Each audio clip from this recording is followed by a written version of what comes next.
السلام علیکم ورحمۃ اللہ وبرکاتہ۔ ان الحمد للہ والصلاۃ والسلام علی رسول اللہ، اما بعد۔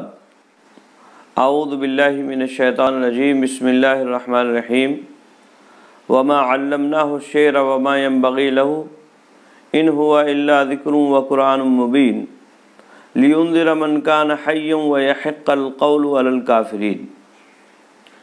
محترم ناظرین کرام اور عزیز طلبہ، ترجمہ معانی القرآن کے درس میں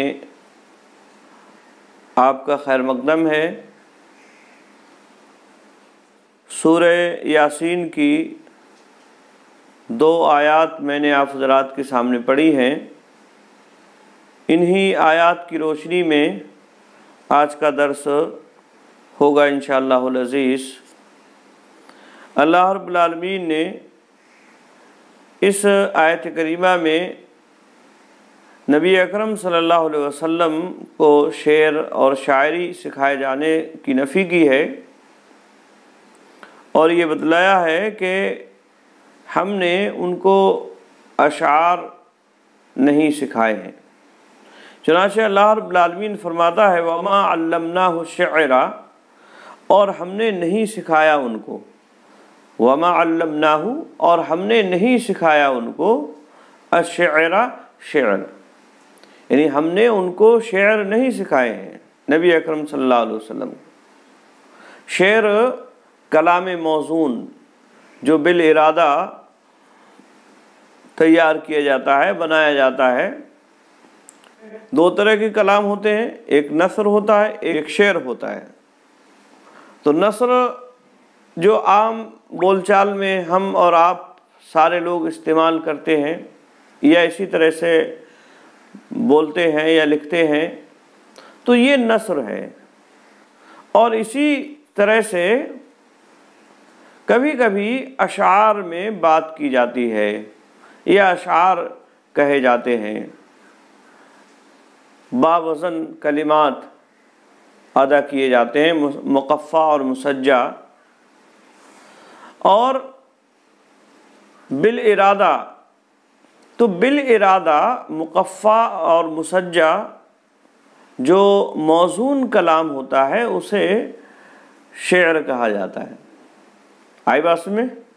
اللہ کے نبی صلی اللہ علیہ وسلم سے اشعار کی نفی کی اللہ رب العالمین نے، وَمَا عَلَّمْنَاهُ الشِّعْرَ، اور ہم نے انہیں اشعار نہیں سکھائے، وَمَا يَنبَغِي لَهُ، اور نہ ہی وہ ان کے لیے مناسب ہے۔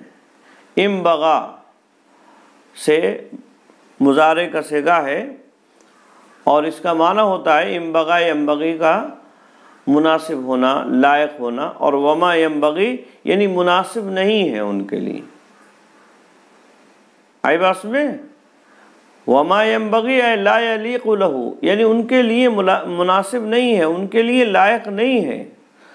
شعر کا سیکھنا، اشعار کا کہنا، یہ ان کے لیے مناسب بھی نہیں ہے۔ کیوں نہیں مناسب ہے؟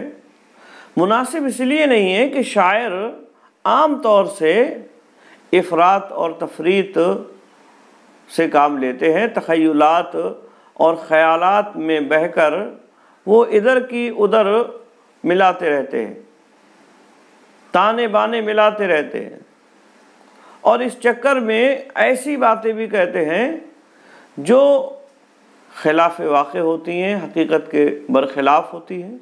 افراط اور تفریط ہوگا، ظاہر سی بات ہے، تو اس میں یہ ہوگا کہ آدمی کچھ کا کچھ کہہ دے،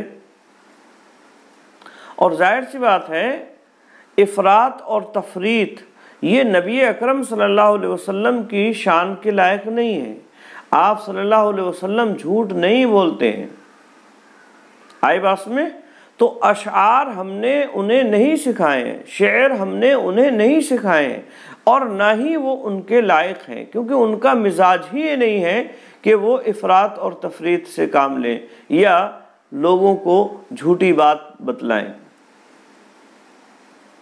عام طور سے شعراء کا یہی حال ہوتا ہے، بہت کم ایسے ہوں گے جو افراط اور تفریط سے کام نہ لیتے ہوں۔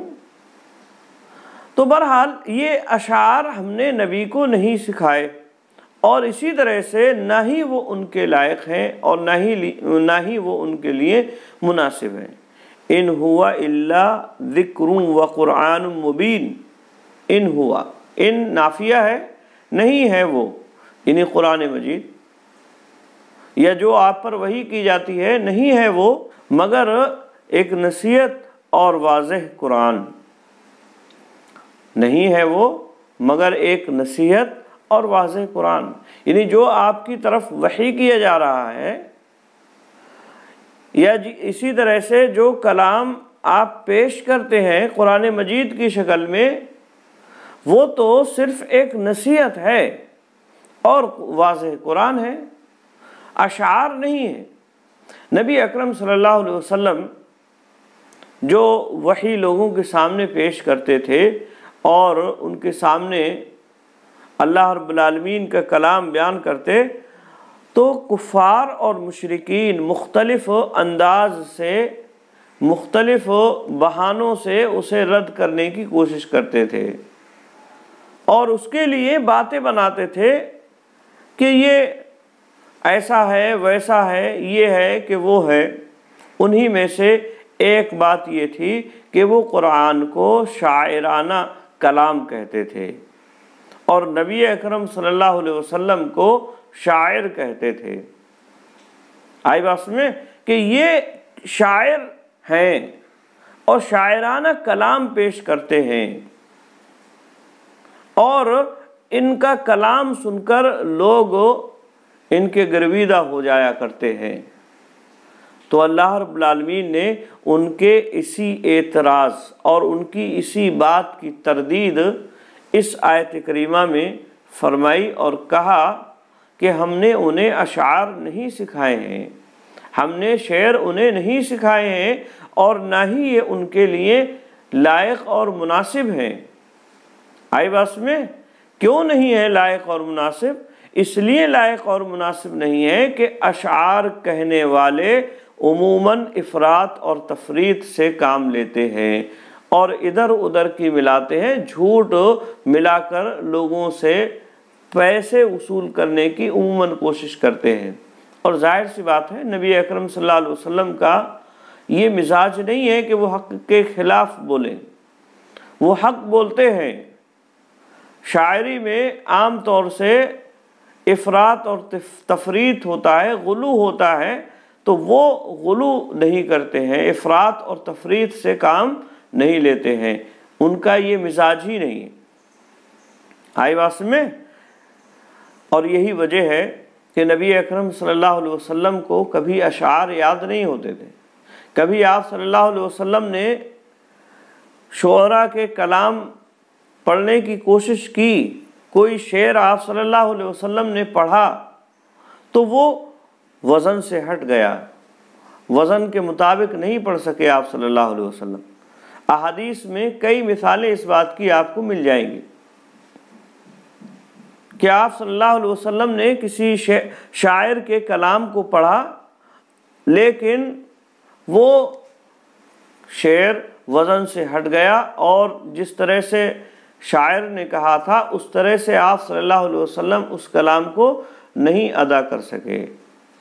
کیوں؟ اس لیے کہ آپ کا وہ مزاج ہی نہیں تھا، شاعرانہ کلام پیش کرنا، شاعرانہ باتیں بیان کرنا، یہ آپ کے مزاج میں ہی نہیں تھا، لہذا آپ صلی اللہ علیہ وسلم کو نہ وہ یاد ہوتے تھے اور نہ ہی آپ صلی اللہ علیہ وسلم انہیں پڑھا کرتے تھے۔ لیکن کبھی کبھار جیسے عام انسانوں کے ساتھ بھی ایسا ہو جاتا ہے کہ وہ کوئی بات کہتے ہیں تو کبھی کبھار ان کی بات باوزن ہو جاتی ہے، یعنی شعر کے جو وزن ہیں ان وزنوں پر ہو جایا کرتی ہے۔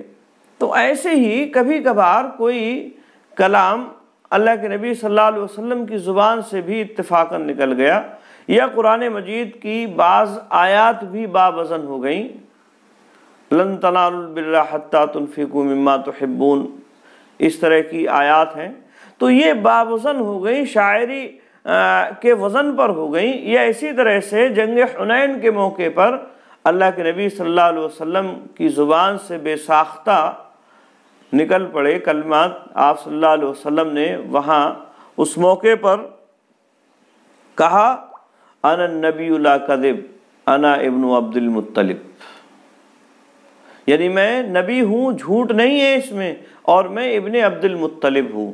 تو یہ باوزن کلمات نبی اکرم صلی اللہ علیہ وسلم کی زبان سے نکلے، یا اسی طرح سے اور بھی ایک آدھ دفعہ آپ صلی اللہ علیہ وسلم کی زبان سے باوزن کلام نکلا، باوزن کلمات آپ صلی اللہ علیہ وسلم کی زبان سے نکل گئے۔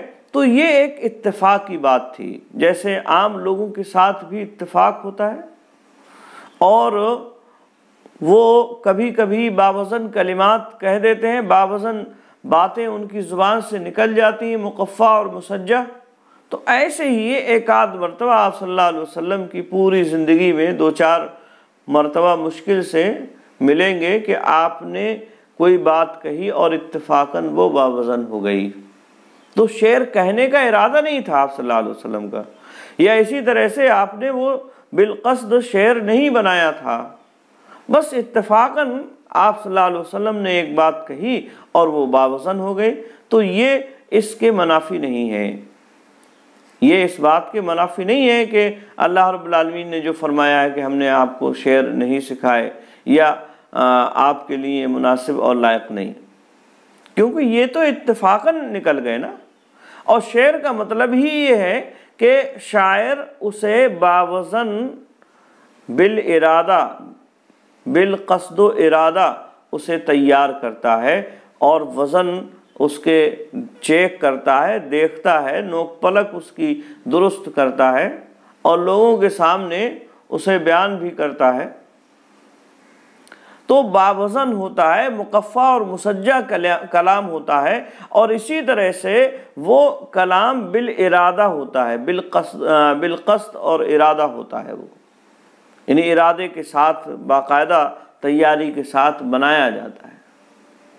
اسی لیے شعراء جب کبھی اشعار بناتے ہیں تو ان پر بڑی عجیب و غریب کیفیت طاری ہو جایا کرتی ہے۔ کبھی کبھی ایسا بھی ہوتا ہے جو شعراء ہیں ان پر عجیب و غریب کیفیات طاری ہو جایا کرتی ہیں جب ان سے کوئی شعر جب وہ بنانے کی کوشش کرتے ہیں۔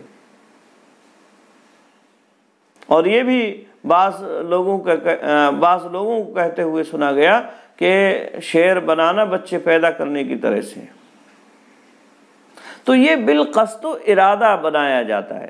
اور نبی اکرم صلی اللہ علیہ وسلم کی زبان سے اگر کبھی کوئی شعر نکل گیا تو وہ بالقصد و ارادہ تھا ہی نہیں، اتفاقاً آپ کی زبان سے کوئی بات نکل گئی اور وہ بات باوزن ہو گئی، شعر کے وزنوں پر ہو گئی، تو وہ آپ صلی اللہ علیہ وسلم کے لیے آپ صلی اللہ علیہ وسلم کا کہنا اس آیت کریمہ کے منافی اور خلاف نہیں ہے، کیونکہ وہ قصد و ارادے سے نہیں بنایا گیا تھا، اور شعر وہی ہوتا ہے جو قصد و ارادے سے ہو، قصد و ارادے سے باوزن، باقاعدہ مقفع اور مسجع کر کے بنایا گیا ہو۔ تو یہ بات ہے۔ بہرحال اللہ رب العالمین نے نبی اکرم صلی اللہ علیہ وسلم سے اس بات کی نفی کی کہ ہم نے آپ کو اشعار نہیں سکھائے ہیں، اور نہ ہی یہ آپ صلی اللہ علیہ وسلم کے لیے لائق و زیبا ہے کہ آپ کو اشعار سکھائے جائیں۔ آئی بات میں جس طرح سے امیت آپ صلی اللہ علیہ وسلم کے لیے ثابت کی گئی، اور تاکہ یہ نہ کہہ سکے کوئی کہ یہ کسی سے سیکھے ہوئے ہیں اور اس کا بنایا ہوا کلام پیش کر دیتے ہیں، ایسے ہی نبی اکرم صلی اللہ علیہ وسلم سے اشعار کی بھی نفی کی گئی تاکہ لوگ اس کو جو ہے بطور اعتراض نہ پیش کر سکیں۔ اسی لیے کفار اور مشرکین آپ صلی اللہ علیہ وسلم کے تعلق سے بڑے کنفیوز تھے، وہ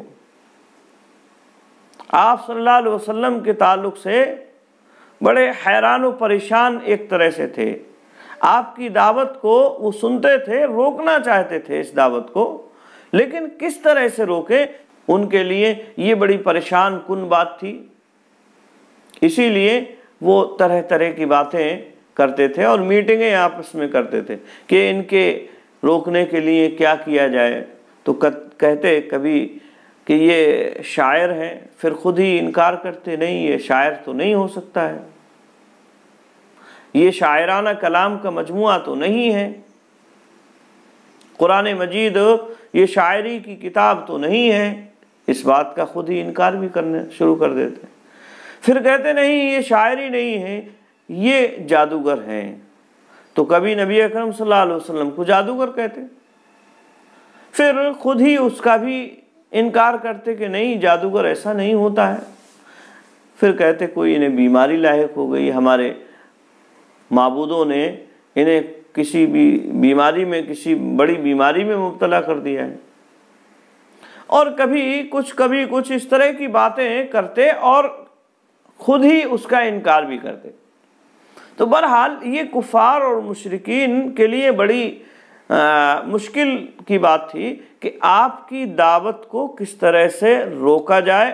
انہی میں سے یہ ایک بات بھی تھی کہ آپ کے کلام کو شاعری کا مجموعہ بنا دیا جائے اور آپ کو شاعر لوگوں میں مشہور کر دیا جائے. حالانکہ وہ خود اس بات کو جانتے تھے. اللہ رب العالمین نے اس بات کی نفی فرمائی اور کہا کہ نبی، ہمارے نبی یہ نہ تو شاعر ہیں اور نہ ہی ہم نے انہیں اشعار سکھائے ہیں اور نہ ہی اشعار ان کے لیے مناسب ہیں، کیونکہ جو شاعر ہیں وہ زیادہ تر جھوٹ کا پلندہ ہوتے ہیں، جھوٹ بولنے میں ماہر ہوتے ہیں، رائی کا پہاڑ بناتے ہیں، اور ظاہر سی بات ہے یہ نبی اکرم صلی اللہ علیہ وسلم کے لیے مناسب نہیں. پھر کیا ہے یہ قرآن مجید؟ تو اس کی وضاحت فرماتے ہوئے اللہ رب العالمین نے فرمایا ان ہوا الا ذکر و قرآن مبین، یہ تو صرف نصیحت ہے، ذکر نصیحت کی بات ہے، نصیحت کی جا رہی ہے یہ، وہ قرآن مبین اور واضح قرآن ہے، یہ واضح قرآن ہے، یعنی یہ قرآن مجید یہ نصیحت ہے اور اسی طرح سے واضح قرآن ہے. ٹھیک ہے، تو اسے شاعری کا مجموعہ کہنا یہ بالکل غلط ہے، یہ شاعری کا کلام نہیں ہے، شاعری کا مجموعہ نہیں ہے. آگے فرمایا اس کی وضاحت کرتے ہوئے کہ یہ کیوں نازل کیا گیا ہے، یہ قرآن بھیجنے کا مقصد کیا ہے، اللہ رب العالمین نے اسے کیوں نازل فرمایا ہے نبی اکرم صلی اللہ علیہ وسلم پر. تو اس کی وضاحت کرتے ہوئے اگلی آیت میں اللہ رب العالمین نے فرمایا لِيُنذِرَ مَنْ كَانَ حَيًّا وَيَحِقَّ الْقَوْلُ عَلَى الْكَافِرِينَ. لِيُنذِرَ تاکہ وہ ڈرائے، لِيُنذِرَ لام تعلیل کے لیے ہے اور اسی لیے فعل مضارع منصوب ہے، لام علت اسے کہا جاتا ہے. ٹھیک ہے، تو لِيُنذِرَ تاکہ وہ ڈرائے من کان حیًّا اس کو جو زندہ ہے، من کان حیًّا تاکہ وہ ڈرائے اس کو من کان حیًّا جو زندہ ہے. جو زندہ ہے کا مطلب کیا ہے؟ یعنی جس کا دل زندہ ہے، جو حق بات قبول کرنے کے لیے تیار ہے، جس کی روح نیک ہے. آئی بات سمجھ میں؟ تاکہ اس کو ڈرائے. کون ڈرائے؟ یعنی قرآن مجید. لِيُنذِرَ مَنْ كَانَ حَيًّا تاکہ یہ قرآن ڈرائے اس کو جو زندہ ہے، یعنی جس کا دل زندہ ہے، جو حق بات قبول کرنے کے لیے تیار ہے. آئی بات میں؟ تو یہ قرآن کی جانب ضمیر لوٹ رہی ہے، یعنی قرآن مجید ڈرائے. اور اسی طرح سے یہ بھی بات کہی گئی ہے لیندرا کا فاعل نبی اکرم صلی اللہ علیہ وسلم، یعنی تاکہ نبی اکرم صلی اللہ علیہ وسلم ڈرائیں اس کو جو جن کے دل زندہ ہیں. اسی طرح سے لتنذرا بھی پڑھا گیا ہے اس کو، تاکہ آپ ڈرائیں اس کو جس کا دل زندہ ہے، یعنی جو زندہ ہے اس کو آپ ڈرائیں۔ آئی بات میں؟ تو یہ جو ہے معنی ہوا لِيُنذِرَ مَنْ كَانَ حَيًّا، تاکہ وہ ڈرائے، یعنی قرآن مجید، یا اسی طرح سے نبی اکرم صلی اللہ علیہ وسلم اس شخص کو جو زندہ ہے، یعنی جو حق بات قبول کرنے کے لیے تیار ہے۔ تو یہ قرآن ہے، نصیحت کی بات ہے، یہ کوئی شاعری کا مجموعہ نہیں ہے، اور یہ کوئی شاعر کا کلام نہیں ہے، اور نازل اس لیے کیا گیا ہے تاکہ یہ ڈرائیں ان لوگوں کو جو زندہ ہیں، جو نصیحت کو قبول کرنے والے ہیں، تاکہ وہ نصیحت کو قبول کرنے۔ آئی بات میں؟ تو یہ ایک مقصد ہوا قرآن مجید کے نزول کا، کہ یہ ان لوگوں کو ڈرانے کے لیے ہیں جو نصیحت کو قبول کرنے والے ہیں، تاکہ وہ اس کے ذریعے سے نصیحت کو قبول کریں اور راہ حق پر آ جائیں۔ آئی بات میں؟ اور اسی طرح سے دوسرا مقصد بدلایا، وَيَحِقَّ الْقَوْلُ عَلَى الْكَافِرِينَ۔ حق کا یحق، اس کا مطلب ہوتا ہے ثابت ہونا، ٹھیک ہے؟ حق کا یحق مطلب ثابت ہونا، وَيَحِقَّ، اور اسی طرح سے یہ بھی منصوب ہے لام تعلیل کی وجہ سے، لام جو تعلیل یا علت ہے اسی کی وجہ سے یہ بھی منصوب ہے، جیسا کہ لِيُنذِرَ منصوب ہے، ایسے ہی یہ بھی منصوب ہے، ٹھیک ہے؟ وَيَحِقَّ الْقَوْلُ عَلَى الْكَافِرِينَ، تاکہ ثابت ہو جائے بات کافروں پر، علی الکافرین، کافروں پر بات ثابت ہو جائے، یعنی جو انکار کرنے والے ہیں، جو حق بات کو قبول کرنے والے نہیں ہیں، جن کے دل مردہ ہو چکے ہیں، حق بات کو قبول کرنے کے لیے کسی بھی ناحیے سے وہ تیار ہی نہیں ہیں، تو ان کے لیے بات ثابت ہو جائے، حجت تمام ہو جائے، اور وہ کسی بھی طرح کا کوئی بہانہ نہ بنا سکیں بعد میں اخروی زندگی میں۔ اس لیے یہ قرآن مجید نازل کیا گیا ہے۔ آئی بات میں؟ تو یہ ایک نصیحت کی کتاب ہے، واضح قرآن ہے یہ، اور یہ اس لیے نازل کیا گیا ہے تاکہ جو حق بات کو قبول کرنے والے ہیں وہ اس سے ڈر جائیں اور نصیحت حاصل کر لیں، اور کافروں پر حجت تمام ہو جائے اور ان پر بات ثابت ہو جائے، تاکہ بعد میں کوئی بہانہ نہ بنا سکیں، وہ بعد میں یہ نہ کہہ سکیں کہ ہمارے پاس کوئی کتاب نہیں آئی تھی، ہمارے پاس کوئی ڈرانے والا نہیں آیا تھا، ہمارے پاس کوئی نبی نہیں آیا تھا، ہمارے پاس کوئی رسول نہیں آیا تھا۔ تو اسی مقصد سے اللہ رب العالمین نے قرآن مجید کو نازل فرمایا۔ تو یہ دو مقصد یہاں ایک طرح سے اللہ رب العالمین نے بتلائے قرآن مجید کے نزول کے، اور اس بات کا انکار کیا کہ یہ شاعری کا مجموعہ نہیں ہے، شاعرانہ کلام نہیں ہے، اور نہ ہی ہمارے نبی محمد صلی اللہ علیہ وسلم کوئی شاعر ہیں، اور نہ ہی شعر کہنا یہ آپ کے لیے مناسب ہے۔ آئی بات میں؟ کیونکہ شعر یہ افراط اور تفریط پر مبنی ہوتا ہے۔ شاعر اپنے تخیلات میں عموماً ندرت پیدا کرنے کے لیے جھوٹ کا سہارا لیتے ہیں، اور ایک وادی سے دوسری وادی میں ایسے ہی گھومتے پھرتے رہتے ہیں، اور ظاہر سی بات ہے یہ نبی اکرم صلی اللہ علیہ وسلم کا نہ تو مزاج ہے، اور نہ ہی یہ آپ صلی اللہ علیہ وسلم کے لیے زیبا دیتا ہے۔ آئی بات میں؟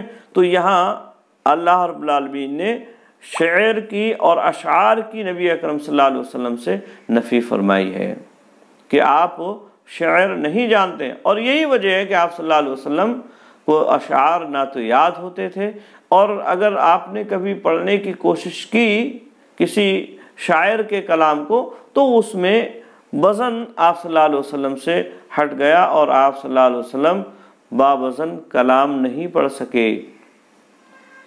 آئی بات میں؟ تو یہ ہے اصل میں معاملہ۔ اور کبھی آپ صلی اللہ علیہ وسلم کا جو کلام باوزن ہوا ہے تو یہ شعر نہیں ہوگا، کیونکہ شعر بالقصد و ارادہ مقفع اور مسجع باوزن ہوتا ہے، جبکہ یہاں بالارادہ نہیں ہے، یعنی ارادے سے نہیں، بس محض اتفاقاً آپ صلی اللہ علیہ وسلم کی زبان سے کوئی بات نکل گئی۔